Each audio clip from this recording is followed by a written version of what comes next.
So this is the interview for today's demonstrated learning, and I wanted to facilitate a conversation about, understanding customers' motives behind what they want to buy, and I think that's a very key element to how these small businesses and startups succeed.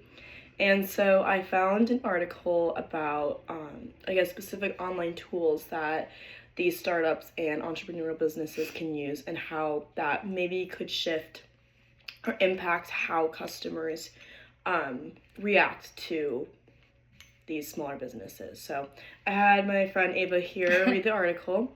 So I would love to hear about your inputs or your insights on the article. Awesome. And if you have any questions.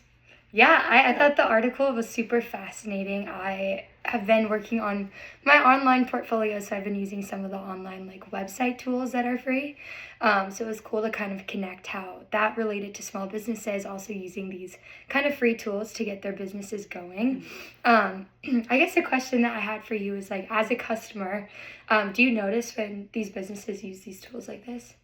Yes, absolutely. I think so.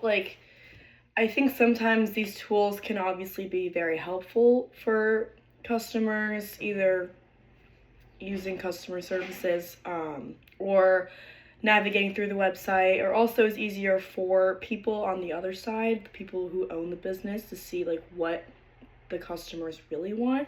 But I do think sometimes that these tools can be a distraction or just not efficient in that matter.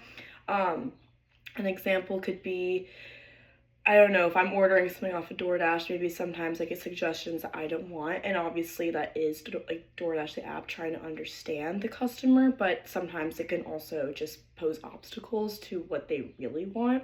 So I think there are benefits and there are a lot of negatives, and at the end of the day, for this, especially when we're trying to sell our shirts through our cart website, we want to make sure that we can sell it in an efficient way, an easy way for customers, but also not posing any obstacles or distractions for them to make their purchase. Yeah.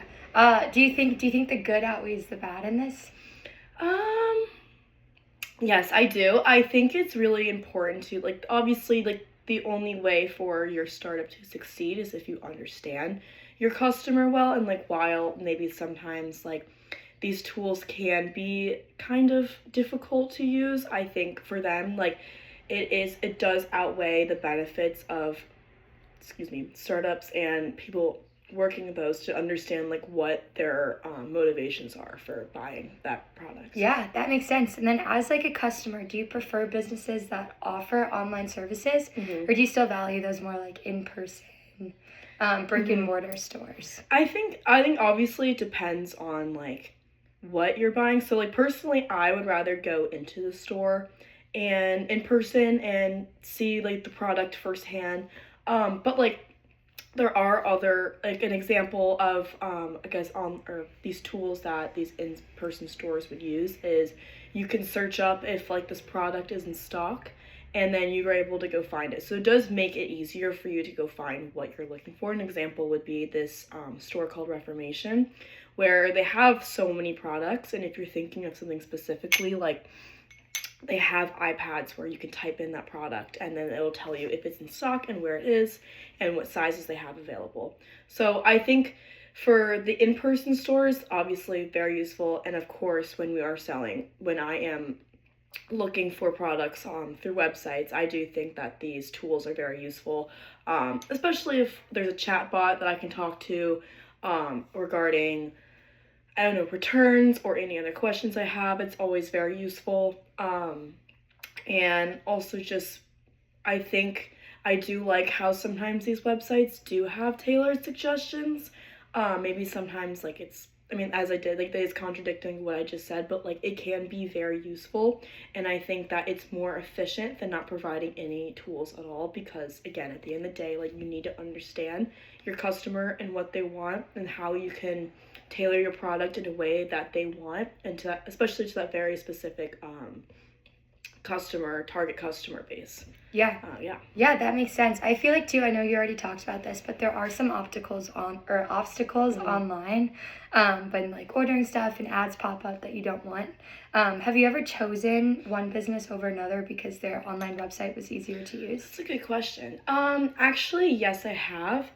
I guess even for travel websites, last year I was traveling a lot and I would purposely choose certain airlines, websites or other ways to find flights or other travel accommodations because it was just much easier to use. An example would be Google Flights. They always gave me the cheapest flights or whatever I was looking for. So cheap flights that worked with my schedule, and it was always very good at tailoring suggestions to my preferences. I would rather have done that than go onto the airline website itself because personally I just find that much more difficult to navigate. So yes, in the end, like I think it's very important to make sure you install like these tools in the sense that like is efficient and like isn't too difficult for the customer to understand and use, but also in a way that like helps them and helps you. So at the end of the day, like we just want what's best for the customer and also how that helps us. So yeah, I agree. Wonderful. Well, thank you so much for the interview. Of course, thanks for having me. Myself a video reflecting on the conversation, and I do feel like the person I interviewed, Ava, did learn a lot. Especially since like this is something that we use pretty much every day when we're purchasing things. You know, it's really in the world we live in, these online tools to understand the customer it's methods that are employed by every business, and I think it's especially very important for startups to and entrepreneurial businesses to really get ahead in the field and use these tools to benefit them. And I also think the conversation also impacted my understanding. You know, she mentioned that she uses these tools for her own interest. She is a marketing major and this helps her with her online portfolio. So it is really insightful to understand another perspective and just another way that these tools can be used. And yes, overall, I think it was a very productive conversation. I think the article itself was very interesting. I think obviously these tools like make analysis for customers very much easier to understand. And I think that if you don't use these tools, then like customers or companies will miss out on feedback and how their customers act, because at the end of the day, like you can't sell products if your customer isn't going to buy it. And this does help a lot, either with its search engine optimization, really any of these tools. You know, there's so many that you can use. And at the end of the day, I think they can be very quick and effective, and they're much easier than asking customers firsthand what their experiences were. It also helps organize data in a manner that we're able to implement it to get initiatives that we want.